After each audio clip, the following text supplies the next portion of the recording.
Hello there, Mr. Sutton here, bringing you the Algebra 2 Honors 5-3 Part 1 homework solutions on graphing radical functions.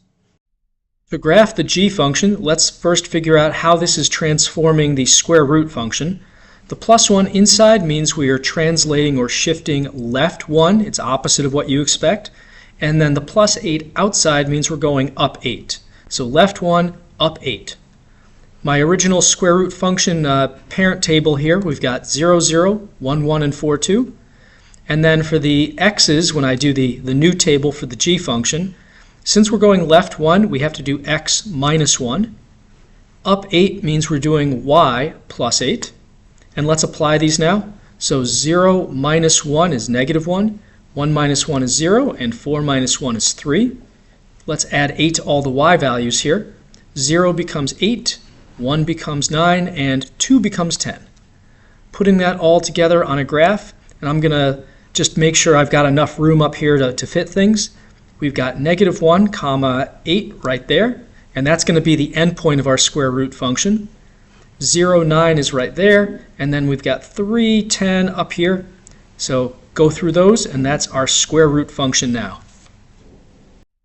On this problem, we have this 1/2 power. I'm going to start this problem by turning that 1/2 power into the square root function, because that's basically what that is.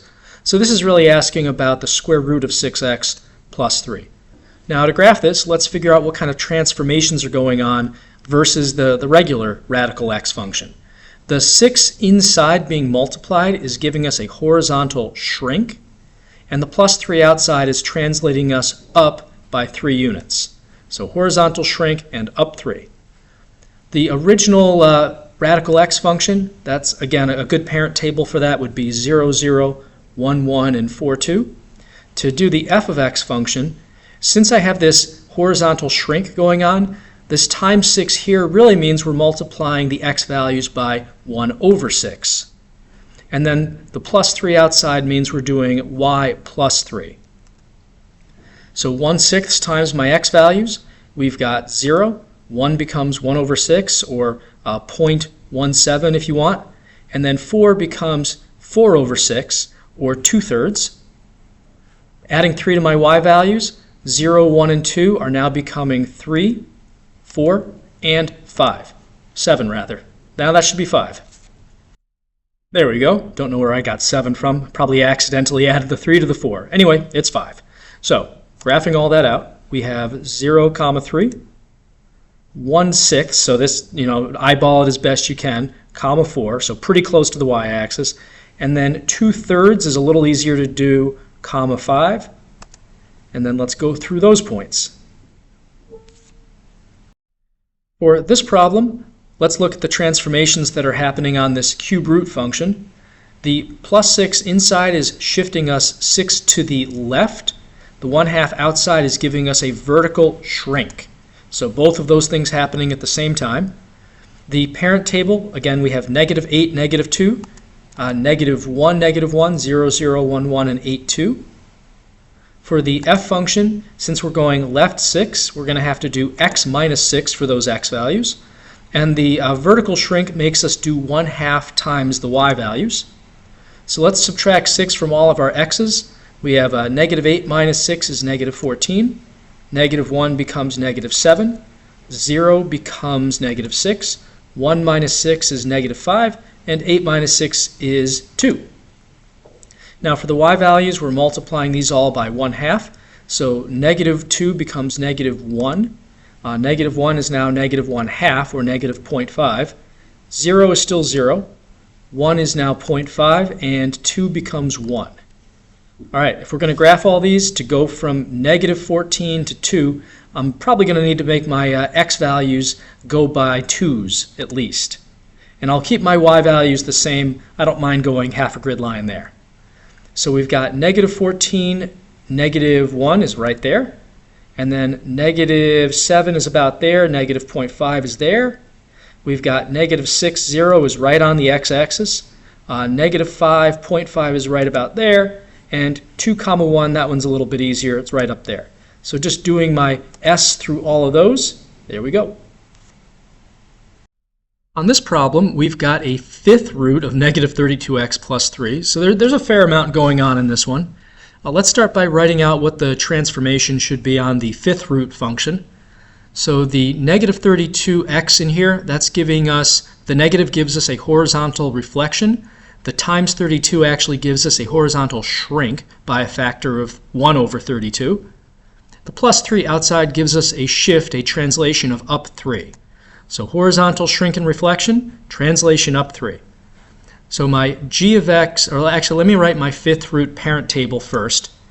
So I'm going to have negative 2 to the fifth power, and negative 2 is my first point. So that's going to be negative 32 and negative 2. And then I'm going to have the other usual suspects. So negative 1, 0, 0. 1, 1, and then the counterpart to negative 32, negative 2, which is positive 32, positive 2. So let me make my g table now. The new rule for x is going to be negative 1 over 32 times x. It's opposite of what it looks like there. And then for the y values, we're just adding 3 to those. So multiplying negative 1 over 32 by all my original x values, negative 32 times negative 1 over 32 just gives me 1, which is kind of nice. This negative 1 is becoming a positive 1 over 32. 0 is still 0, very nice. This 1 becomes a negative 1 over 32, and 32 times negative 1 over 32 is negative 1. Now adding 3 to my y values, negative 2 plus 3 is 1, negative 1 becomes 2, 0 becomes 3, 1 becomes 4, and 2 plus 3 is 5.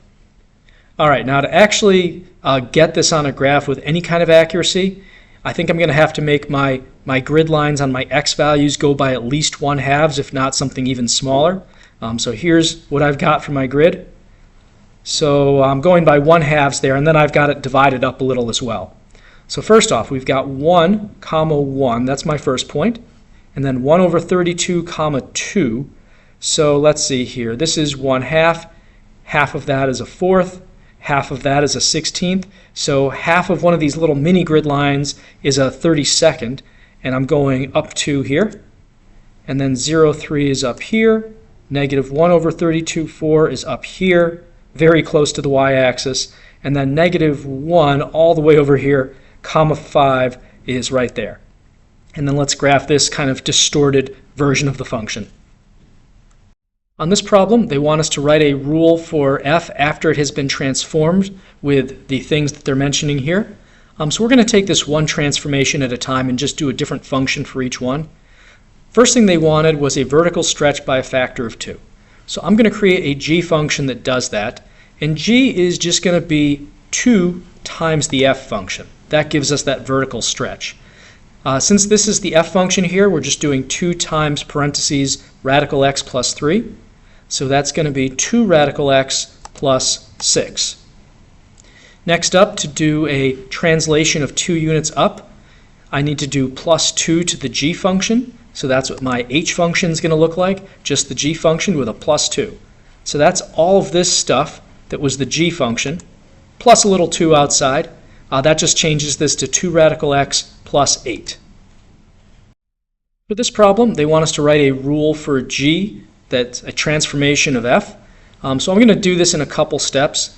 So g is just f of negative x. So it'd probably be helpful to figure out what this looks like if I plug in negative x for x here. So all these x's will get negatives. The negative x squared is just positive x squared, whereas this 10 times negative x becomes a negative 10x. The cube root is going to stay the same. So this whole thing here is f of negative x. Now I just need to do 1/4 times that and then add a 6 outside. So this whole thing just kind of replacing it in here. And there isn't really much else I can do, right? I can't really distribute this, and this 6 is where it is. I can't move it inside. So this one's done.